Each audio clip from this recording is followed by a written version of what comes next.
பிரியமானவர்களே, அல்லாஹ் தஆலா குர்ஆன்ல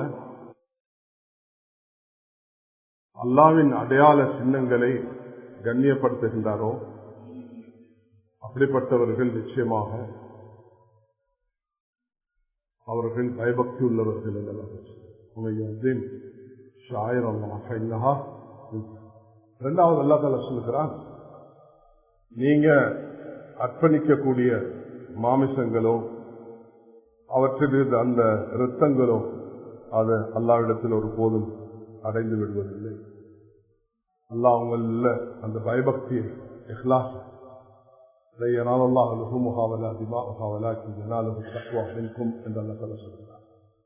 அதை நிறைவேற்றதுக்கு வன்ஹர் சூரத்துல் கௌசர்ல நீ அந்த இரட்சகனை தொழுது இன்னும் குர்பானையும் கொடுத்து அதை அறுப்பீராக. நகர் என்றது கத்தி அடிச்சபடி ஒட்டகத்துல களத்துல அடிக்கிறது, அறுக்கிறது தபு, இது நகர். ஒட்டகம் வித்தியாசம், அப்படி வச்சு அறுக்கையில் அது அவ்வளவு பெரிய படைப்பு.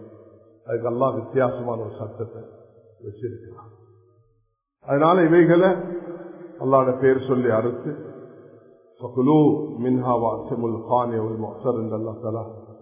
அதுல தான் சாப்பிடுமாறும் வசதி இல்லாத மக்களுக்கு அதை கொடுக்குமாறும் அல்லாஹ் தஆலா கட்டளை. கனிமானவர்களே, எங்களுக்கு தெரியும் இந்த நாட்கள்ல நாங்க நல்லமல்கள் ஈடுபடணும். திக்ர்ல, துஆல, தௌபால, அல்லாஹ்வுடைய மன்றாட்டத்துல நாங்க ஈடுபடுறது பெரிய பாக்கியமாக இருக்கு. ஜெபத்துல்லமா 5 பிரதானமான வழிகாட்டல்களை இந்த நாட்டு மக்களுக்கு ஆடு மாடு ஒட்டகம் அல்லாத வேறு பிரயாணிகளை ஒல்லியாவாக கொடுக்க முடியுமா? இது ஒரு கேள்வி. ஆடு மாடு ஒட்டகம் இல்லாத கோழிய வேறது சரி கொடுக்கலுமா என்றால் அதுக்குள்ள சட்டத்தை புள்ளியாகக்கூடிய அந்த பணத்தை சதக்கா செய்யலாமா? எங்களுக்கு இப்ப நோய் வந்திருக்கிற அது வந்திருக்கிற சதக்கா செஞ்சு போடுறீங்களா இல்லை ஒரு கேள்வி. நிர்பந்தமான அந்த ஒலிகா கொடுக்க முடியாமல் போனால் அதனுடைய சட்டம் இல்லை. ஒலிகா அடுத்த பின் அந்த விலையை நிர்ணயிக்கிறது. அதுபோல பெண்ணாட்டை அல்லது மாட்டை ஒலிகாவாக கொடுப்பது மார்க்கத்தில் கூடுமா? அவ்வாறு கொடுக்கப்பட்டால் ஒலிகா நிறைவேறுமா? அதே நேரத்தில் கூட்டு குர்பானியுடைய சட்டம் என்ன என்ற இதை நான் எங்களோட வெப்சைட்டுக்கு போனீங்கன்னா இதை நீங்க என்ன செய்யலாம், இவ்வளவுதான், இதை பிரிண்ட் பண்ணி எடுத்து அல்ஹம்துலில்லாஹ் படிச்சு கொள்ளலாம். இந்த விஷயங்கள் எல்லாம் இதுல தொகுத்து தரப்பட்டிருக்குது. வெப்சைட்ல உங்களோட போன்ல இருந்தே என்ன செய்யலாம், இந்த நல்ல விஷயங்களுக்காக வேண்டி நீங்க பயன்படுத்திக் கொள்ளலாம். ஆடு மாடு ஒட்டகம் அல்லாத வேறு பிராணிகளை உலகியா கொடுக்கலாமா என்று கேட்டால் நிச்சயமாக அப்படிப்பட்ட ஒரு அமல அல்லாஹ் தஆலா ஏற்றுக்கொள்ள போறது இல்லை. ஆடு மாடு ஒட்டகம் போன்றவற்றில் எதை ஒருவருக்கு ஒலிகையாவாக கொடுக்க வசதி இருக்குமோ அவர் அவற்றில் ஏதாவது ஒன்றை ஒலிகையாவாக கொடுக்கலாம். அது அல்லாத வேறு எதையும் ஒலிகையாவாக கொடுத்தால் ஒலிகையாவை நிறைவேற்றிய நன்மை கிடைக்க மாட்டாங்க. மாறாக சதக்காவின் நன்மை கிடைக்கும். ஒரு மனிதன் 1 ரூபாவும் கொடுக்கலாம், 1 கோடியும் கொடுக்கலாம். 1 கோடிக்கு நான் பணம் கொடுக்கிறேன், எல்லாம் எனக்கு நீ குர்பானுடைய நன்மை தாண்டா, அது கிடைக்காது. குர்பான் நான் அந்த அடிப்படையை விளங்க வைக்கிறதுக்கு தான் இந்த நான் கொத்பா ஓதினேன். அல்லாஹ் எதை எதிர்பார்க்கிறான்? தியாகத்தை எதிர்பார்க்கிறான். இப்ராஹிம் ஸலாத்தை எதிர்பார்த்தது ஆடல்ல, ஆனா நபிக்கிட்ட எதிர்பார்க்கிறது நபிக்கிட்ட என்ன எதிர்பார்த்ததல்ல, நீங்க தொழுங்க நகர் செய்யுங்க சொல்றேன். நபியை பார்த்து ஹிதாப் நபியவங்க என்ன செஞ்சாங்க, தந்த சக்திக்கு 100 ஒட்டகம் கொடுக்கலுமா கொடுத்து போட்டாங்க. அதுல 63 நபியவங்க அறுத்தாங்க, 37 அலிரதில் ஆண்ட கொடுத்தாங்க. 2 பேரும் கூட்டாக சேர்ந்து செஞ்சாங்க.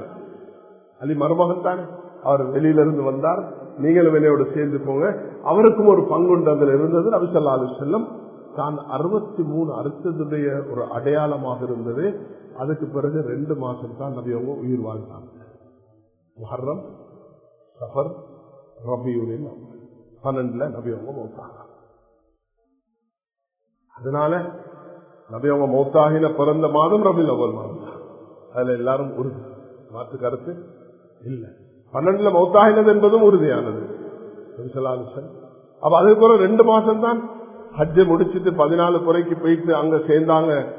ஹஜ்ஜுடைய கடைசி மாசத்துல அதுக்கப்புறம் முஹர்ரம் சஃபர் 2 மாசம் வாழ்ந்தாங்க. ரபியுல் அவ்வல்ல நபி அவங்க போனாங்க. அல்லாஹ்வுடைய கட்டளை நபி அவங்களுக்கு மட்டுமல்ல, உம்மத்துக்கு அல்லாஹ் நஹர்ன்னு சொல்லிட்டு எல்லாருக்கும் தான் சொல்றாங்க. அப்ப இதுல நாங்களும் என்ன செய்யணும், எங்களோட சக்திக்கு ஏற்ப இதை நாங்க செஞ்சுக்கணும். அப்ப ஹஜ்ஜோ ஜகாத்தோ இந்த வருஷம் பொருளாதார நெருக்கடி, அதனால உலகத்தில் உள்ள 57 நாடுகளும் சேர்ந்து சொல்றாங்க, முஸ்லிம்களே இந்த வருஷம் நீங்க ஜகாத் கொடுக்க தேவையில்லை, உங்களுக்கு கஷ்டம் இல்லை. யாருக்கும் அந்த அதிகாரத்தை அல்லாஹ் வச்சுங்க. அல்லாஹ் வகுத்த சட்டம் நீ கொடுக்கதான் வேணும். பொருளாதார நெருக்கடி முன்பினா நீ அந்த நிசாபுக்கு வந்துட்டா நீ கொடு. இந்த நாட்டில் இப்போ ஒரு சின்ன பிரச்சனை போய்கொண்டிருக்குது. இந்த லம்பி ஸ்கின் என்ற டிசீஸ் வந்து பரவி இருக்கு, நோய். அதுல சில ப்ரொவின்ஸுக்கு மாடை கொண்டு வர்றது தடுத்துருக்காங்க. அல்ஹம்துலில்லாஹ் அல்லாஹ் அவங்களுக்கு வசதி தந்திருந்தா, உங்களுக்கு ஒரு 28,000 ரூபாய் இருந்தா அல்லது ஒரு ஆடு கொடுக்கறதுக்கு வசதி இருந்தா நீங்களே தான் செய்யணும் என்ற கட்டாயம் இல்ல. நீங்க ரிங்கமலிக்கு கொடுக்கலாம், காத்தாங்குடிக்கு கொடுக்கலாம், சம்மந்துறைக்கும் கொடுக்கலாம். எல்லா இடத்திலையுமே நோய் இல்லாத மாடுகள் இருக்கின்றன. அவைகளை மாஷா அல்லாஹ் சிறப்பாக குர்பான் செய்வார்கள். ஆக முதலாவது விஷயம் எல்லாருக்கும் தெளிவாக இருக்கும். நாங்க குர்பான் கொடுக்கும் பொழுது எந்த மிருகத்தை கொண்டு கொடுக்கணும் என்று அல்லாஹ் சொல்லியிருக்கிறானோ அதுக்கு மாத்திரமாக நாங்க கோழி அதை இதை செய்யறது. இது சம்பந்தமான விளக்கத்தை நீங்க என்ன செய்யலாம், இந்த ஃபத்வா வெப்சைட்ல போய் படிச்சு கொள்ளலாம். உலியாக்குரிய பணத்தை சதகாவா செய்தால் உலியாவை நிறைவேற்றிய நன்மை கிடைக்குமா என்ற இதுக்கும் இந்த சலாத்தி வனுசுக்கி, நிச்சயமாக என்னுடைய தொழுகை என்னுடைய குர்பான். என்னுடைய குர்பான் என்பது சதக்கா இல்லை. அது அல்லாஹ் தஆலா சதகா பத்தி நிச்சயம் பேசியிருக்கிறான் குர்ஆன்ல. ஏராளமா ஜகாத்தை பத்தி குர்ஆனோட சேர்ந்து ஏராளமான ஆயத்துகள். அது தனி சட்டம். சதகா அல்லாஹ் தனியே சொல்கிறான், நபி அவர்கள் தனியே சொல்லியிருக்கிறார். நீங்க பணத்தால சதகா செய்யுங்க என்பதே மார்க்கத்தில் அது ஒரு தனி சட்டம். அது தனியா வந்திருக்குது. அது தனியா பார்த்துருங்க. உலியா கொடுக்க விரும்புவோர் தாம் வாழும் பிரதேசங்களில் உலியா கொடுக்க முடியாத நிலை இருக்கும் என்றால் உலியா கொடுப்பதற்கு முடியுமான பிரதேசங்களை இனம் கண்டு அங்கு உலியா கொடுக்கணுமே தவிர, நான் இன்னைக்கு 10 லட்சத்தை தர்மமாக ஏழைகளுக்கு கொடுத்துட்டேன் அதனால யாரெல்லாம் எனக்கு குர்பான் செஞ்ச நன்மையை தானா, நீங்க அந்த ரத்தம் சிந்திய நன்மையை ஒரு 4-10 கோடி செலவழிச்சாலும் அடையாது. அதை தான் நீங்க செய்யணும். இன்னைக்கு வெளிநாட்டில் உள்ளவங்க என்ன செய்யறாங்க, அவங்களோட நாட்டில் சில நாடுகள்ல செய்ய இல்லாட்டி இல்லாட்டி அங்க கொடுக்க வசதி இல்லாட்டி அவங்க என்ன செய்யறாங்க, பிற நாட்டுல பக்கத்து நாட்டுல செய்யறாங்க.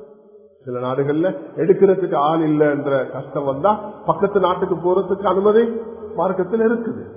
ஆனா அந்த அமல் அந்த நேரத்தில் அப்படிதான் செய்யணுமே தவிர அதுக்கு மாற்றமாக செய்யறதுனால வேறொரு அமலுக்கு நன்மை கிடைக்குமே தவிர அதுக்குரிய நன்மை நான் ஹஜ்ஜு செய்ய மாட்டேன், நான் இங்கதான் இருப்பேன், நான் ஹஜ்ஜுக்கு போற 20 லட்சம் என்ன 30 லட்சம் நான் 30 கோடி கொடுப்பேன் ஆனா நான் ஹஜ்ஜுக்கு போக மாட்டேன்டா, நீ ஹஜ்ஜு செய்யாத குற்றவாளியாகத்தான் மௌத்தாகுவா.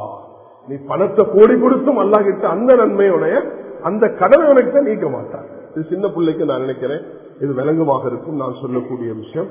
இது நாங்கள் 2வதாக கொடுக்கிறோம். நிர்பந்தமான ஒழுகியா கொடுக்க முடியாமல் போனால் அதன் சட்டம் என்ன, கொடுக்க நியத்து செய்தவருக்கு அதுக்குள்ள வழிகாட்டல் என்னென்று கேட்டிருக்கிறார்கள். கடமையாவது எப்போது ஒரு மனிதன் ஒலியாவுக்கென்று ஒரு பிரயாணியை வாங்கியதன் பின் அதை இப்படி காட்டி இதை ஒலியாவிற்காக வாங்கியுள்ளேன் அல்லது இதை ஒலியாவாக ஆக்கிவிட்டேன் என்று வாயால் கூறிவிட்டால் குறிப்பிட்ட பிராணியை ஒலியா கொடுப்பது வாஜிபாகிவிடும். அவ்வாறு கூறியவுடன் அது அல்லாவுக்குரிய பலி பிராணியாக மாறிவிடுகிறது. இந்த மாட்டை நான் உகுஹியா கொடுக்கிறேன், இதை நான் உகுஹியா கொடுப்பதற்காகத்தான் வாங்கியிருக்கிறேன் என்ற வார்த்தை இவர் மொழிந்தால் அந்த மாட்டை அவர் கொடுத்துதான் ஆகணும். அது என்னமோ ஆபத்து வந்து மௌத்துக்கிட்டு போனா அதுக்கு பரிகாரம் இருக்குது. இல்லாட்டி அந்த மாடை நாங்க என்ன செய்யறோம், 28,000 தூக்கி கொடுத்துருவோம், இந்த பங்கு நீங்க குர்பான் கொடுத்துருவோம். அது அந்த பங்கு அந்த கூட்டாக இருந்து செய்வாங்க. அதுல நான் இந்த மாட்டுதான் சொல்றதுக்கு எனக்கு ஏழாவதுல ஒரு பங்கு தானே. நான் வாங்கிய எங்க சரி ஒரு மாட்டை இப்படி சொன்னோம்டா அது சுன்னத்தாக ஆகாது, அது வாஜிபானதுக்கு பிறகு அவர் கட்டாயம் அதை கொடுத்துதான் ஆக வேண்டும். கொடுக்க நியத்து வைத்து நிறைவேற்ற முடியாது போகும் அந்த நன்மை கிடைக்குமா? சுன்னத்தான உலகியாவை தமது கவனமின்றி தவிர்க்க முடியாத காரணத்திற்காக கொடுக்க முடியாத போகும் பட்சத்தில் தான் வைத்திருந்த உதவியா நியத்து இன்ஷா அல்லாஹ் கூலி கிடைக்கலாம். மேலதிக தெளிவு அதை இந்த கிரந்தங்கள்ல மனிதனுக்கு பார்த்து படித்துக் கொள்ளலாம் என்று அல்லாஹு தாலா ஒரு மனிதன் நோயாளியாகி விடுகிறான். அந்த நோயாளியான மனிதனுக்கு நின்று கொண்டு தொலையாது உட்கார்ந்து தொலை போல அதே நோயாளி தானே, நீ முந்தி தொழுதுதானே இருக்கிறான், இதுவரைக்கும் தொழுகவே இல்லை, வாழ்நாள் முழுதும் தொழுகையை கலா செஞ்சுதான் இருக்கிறான், இப்பதான் தொழுகிறதுக்கு நியத்து வந்துக்கு இப்ப ஆடிக்கொண்டிருக்கிறாரு, அவருக்கு புத்தகத்திலே முக்கார இயலாது, இப்ப தொலை பார்க்கிறாரு. அப்ப அவருக்கு முந்தைய நன்மை எதிர்பார்க்க இயலாது இல்லையா? அவர் முந்திதான் செய்யல இல்ல, முந்தி செய்தாரு ஐவேல தொழுகைகளை உற்சாகத்தோட தொழுதாரு, இப்ப அவருக்கு நோய் வந்துருச்சு. அப்ப நிச்சயமாக அவருக்கு அதுக்குரிய நன்மை மரியல் அப்து சாஃபர குத்திபலகும் இஸ்லமாக்கான அமலு முகீமன் சஹீஹன். ஹாஃபிஸ் இப்ராஹிம் சொல்றாங்க வஹுவ ஃபி ஹக்கி மன் கான யஅமலு தாஅத்தன் ஃபமனஅ மின்ஹா ஃபகானத் நியத்துஹு லவல் மானி அய்யதும் அலைஹா. ஒரு மனிதனுக்கு அவன் பிரயாணத்தில் இருக்கிறான், அவனுக்கு எனக்கு ஜமாத் கிடைக்குது இல்லை, சஃபர்ல இருக்கிறான், பைக்ல இருக்கிறான், மனிதன் நோயாளி ஆகிட்டான். ஆனா முந்தி வீட்டில் இருக்கும் பொழுது கவனமாக தொழுதவன், அப்ப அவனுக்கு அதுக்குரிய கூலி நிச்சயமாக கிடைக்கும் என்பதாக அவர்கள் எழுதியிருக்கிறார். இதுல ஒரு சின்ன பிரச்சனை எல்லாருக்கும் இன்றைக்கு வந்திருக்குது. உலியா பிராணியை அறுத்ததன் பின் விலை தீர்மானிப்பது கூடுமா? பொதுவாக மார்க்கெட்ல இந்த விற்கக்கூடியவர்கள் அந்த தெரியாத அப்பாவி மக்களை ஏமாற்றுகிறாங்க. அல்லாஹ்வுக்காக அப்படி யாரும் தொழில் செஞ்சா அந்த ஏமாற்றத்தை செய்யாதீங்க, அது அல்லாஹ்வுக்கு உகக்காது. உங்களோட பணம் அது பறக்கத்தாகவே மாட்டாது. உங்களுக்கு நல்ல தெரியும், வாங்குறவருக்கு தெரியாது. உங்களுக்கு நல்ல தெரியும் இந்த மாடு இந்த ஆடை இவ்வளவுதான் கிடைக்கும் கிலோ எல்லாம். நீங்க அவருக்கு ஆசை ஊட்டி சிலர் என்ன செய்வாங்கன்னா இந்த மாற்றுட பாலை சில நாட்களுக்கு கட்டி வச்சு அதை எடுக்க மாட்டாங்க. அது அப்படி பால் வடி போல நிறைஞ்சு போயிருக்கும். பார்க்கிறவங்க நினைச்சா இவ்வளவு பால் தான் வீட்டுக்கு போயிட்டு எடுத்து அடுத்த நாள் செத்து போகும் அந்த மாடு, அவ்வளவுதான். அதுல அவ்வளவு பால் இல்லை, அதுல பால் இப்படி செய்யறத ரசூலுல்லாஹி தடுத்து. இதே மாதிரி இன்னைக்கு பிரச்சனை என்னன்னா வாங்கக்கூடியவங்க பாக்குறாங்க இவன் பொய் சொல்லி விற்கிறான், அதனால அறுத்து விலை பார்த்து நிறுத்து நாங்க இதை செய்வோம் ஒரு மாற்று வழியை கண்டுபிடிச்சிக்கிறோம். அறுத்துட்டு நிறுத்திட்டு அதுக்கு பிறகு நீங்க என்ன செய்யுங்க, இதுக்கு விலை பேசிட்டாங்க அப்ப எங்களுக்கு சொல்லிட்டு அரைச்சு கிடைக்கும். ரெண்டு பக்கத்திலே நீயத்துல ஒரு மோசம் இருக்குது. அவரது நீயத்தை நான் முழுசா அடைஞ்சு இப்படி சரி இவருக்கு பொய்ய சொல்லிருந்தாலும் கூட சொல்லி எடுத்துக்கணும். இவரது நீயத்தை எனக்கு கணக்காக தான் கொடுக்கணும், கூட்டு குறைச்சி செஞ்சிட இயலாது என்றுதான் இவருக்குள்ள நீயத்து. இந்த ரெண்டுக்கும் உள்ள சட்டம் என்னன்னா மார்க்கத்துல உங்கள் ஊராண்ட கோழி எடுத்து அறுக்கணுமா? எங்கட புலமொழி இருக்குது ஊராண்ட கோழியை கொடுத்து விருது கொடுத்தாங்க, அப்படி செய்யலாம். ஓண்ட மாடாக இருந்தா ஓண்ட ஆடாக இருந்தா அது உனக்கு சொந்தமாக இருக்கணுமே, உன்ன சொந்தத்தை தானே நீ கொடுக்கணும். அது அறுத்ததுக்கு பிறகு நிற்கிறது அந்த ஓண்ட இல்லை அவன். இது விளங்குதா? Very simple. அதனால இந்த கேள்வி கேட்கறதுக்குரிய ஒரு கேள்வி அல்ல.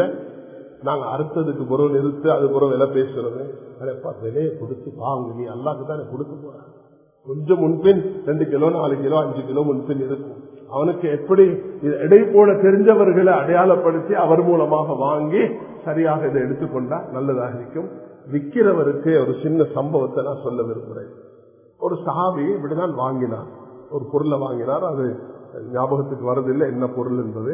அது ஒரு ஒட்டகமா ஆடா மாடா இது ஒன்று வாங்கினார்.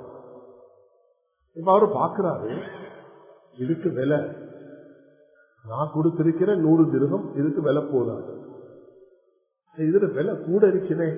அவர் அந்த விற்கிறவர்கிட்ட போய் சொல்றாரு இதுக்கு விலை 200 திரகம், நீங்க இதை விற்க பாக்குறீங்க 100க்கு விற்காதீங்க, நான் வாங்குறேன் 200க்கு வாங்குறேன். ஒரு பைத்தியமா? நான் விற்கிற 100க்கு நீங்க 200 இல்ல 300 400 500 600 கொண்டு போய் வச்சுட்டாங்க. வாங்குறவர் 600 விற்கிறவர் 100. என்ன பரிகாசம் பண்றீங்களா? இல்ல, நபிக்கிட்ட ஒரு பையத்து செஞ்சிருக்கிறேன், நுஸ்பதுக்குள்ளி முஸ்லிமின், ஒவ்வொரு முஸ்லிமுக்கும் நான் நல்லுபதேசம் செய்வேன். ஏந்த பார்வையில இந்த பொருளுக்குள்ள விலை 100 திரகம் நாங்க கொடிய ஆரம்பி. வாங்குறவங்க இப்படி, விற்கிறவங்க அப்படி இருந்தா நிம்மதியாக இருக்கு. அதனால நான் நினைக்கிறேன் இந்த சைட கூடுதலாக மக்களுக்கு சொல்லப்படணும். இப்ப விற்கிறவங்க தயவு செய்து, நீங்க மாடோட தான் 20 வருஷமா புலங்கிருக்கிறீங்க, உங்களுக்கு பார்த்தாலே விளங்கிறது இதுல எத்தனை கிலோ உண்டு. சும்மா பொய் சொல்லி அவனை ஏமாத்தி 10 கிலோ கூட்டு போட்டு கொடுத்தீங்கன்னா அது உங்களுக்கு அல்லா இடத்துல பரக்கத்தை பெறாது. அதனால ஒட்டகத்தை இந்த மிருகத்தை அறுக்கக்கூடிய நேரத்தில் உல்ஹிரா பிரயாணையை அறுத்ததன் பின் விலை தீர்மானிக்க கூடாது. உல்ஹியா ஒரு வணக்கமாக இருப்பதால் அதற்காக பிராணிகளை விற்பவர்கள் விலையை அளவுக்கு அதிகமாக கூட்டி விற்காமல் சாதாரண விலைக்கு விற்பது உல்ஹியா கொடுப்பவர்களுக்கு உதவியாக இருக்கும். எனவே இந்த நிபந்தனையுடன் உல்ஹியா பிராணியை தமது பிரதேசங்களில் கிடைக்காவிடில் அது கிடைக்கும் இடங்கள்ல உல்ஹியா கொடுப்பது அவசியமாக இந்த அடிப்படையில செஞ்சு கொள்ளுமாறு நாங்கள் சொல்லுகிறோம். பெண் ஆட்டை அல்லது மாட்டை உல்ஹியாவாக கொடுப்பது மார்க்கத்தில் கூடுமா என்ற இந்த விஷயத்தை உல்ஹியா பிராணி, ஆடு மாடு ஒட்டகம் ஆகியவற்றில் ஆண் பெண் ஆகிய இரு பாலினங்களில் இருந்தும் உல்ஹியா நிறைவேறும் என்றாலும் ஆண் பிராணியை மிகவும் ஏற்றமானவை என்பதாக இதுல வந்திருக்குது. ரெண்டு எதை கொடுத்தாலும் சேர்ந்துவிடும். கூட்டு உல்ஹியா பற்றி மார்க்க தீர்ப்போது 6வது ஒரு விஷயத்தையும் நாங்கள் இதில் சேர்த்திருக்கிறோம். அதிலையும் உல்ஹியா கொடுப்பதற்கு பொறுப்பாக்கப்பட்டவர் தான் உல்ஹியாவை நிறைவேறும் பகுதியில் அதற்கான நேரம் நுழைந்து இருப்பது அவசியமாகும். உதாரணத்திற்கு சவுதி நாட்டை சேர்ந்த ஒரு நபர் இலங்கையில் உல்ஹியா கொடுப்பதற்கு ஒருவரை நியமித்தால் அவர் உல்ஹியாவை நிறைவேற்றுவதற்கு இலங்கையில் உல்ஹியாவுடைய நேரம் அது நுழைந்த பிறகுதான் கொடுப்பாரே தவிர சவுதியுடைய நேரத்தை வச்சு அவரை கொடுக்க மாட்டார். கூட்டு குர்பான் கொடுக்கும் பொழுது ரசூல் ஸல்லல்லாஹு அலைஹி வஸல்லம் வேற சஹாபாக்களை நியமிச்சிருக்கிறாங்க, நீ ஏந்தைய கொடு என்று சொல்லி. அது போல கூட்டு குர்பானிக்கும் இதிலிருந்து தான் நாங்கள் ஆதாரம் எடுத்திருக்கிறோம். அதனால கூட்டு குர்பான் கொடுக்கக்கூடியவர்கள் எல்லாம் இந்த விஷயங்களை கொஞ்சம் கவனத்துக்கு எடுத்து செய்யுமாறு மிக பணிவாக வேண்டிக் கொள்கிறேன். ஹஜ்ரத் அவர்களுக்கு நான் வாங்க உங்களுக்கு நான் இந்த மஸ்ஜிதுக்கு இதை ஹதியாவாக தருகிறேன். நீங்க கொஞ்சம் ஒவ்வொரு தொழுகையிலையும் உரிய மக்கள் கூடுதலாக வரக்கூடிய நேரத்தில் இதை கொஞ்சம் விளங்க வச்சீங்கன்னா வாசிச்சு, நான் ஒரு சுருக்கமாக இந்த விஷயத்தை சொல்லியிருக்கிறேன். நீங்க கொஞ்சம் விவரமாக இதில் உள்ளதெல்லாம் வாசிச்சு இன்ஷா அல்லாஹ் மக்களுக்கு விளங்க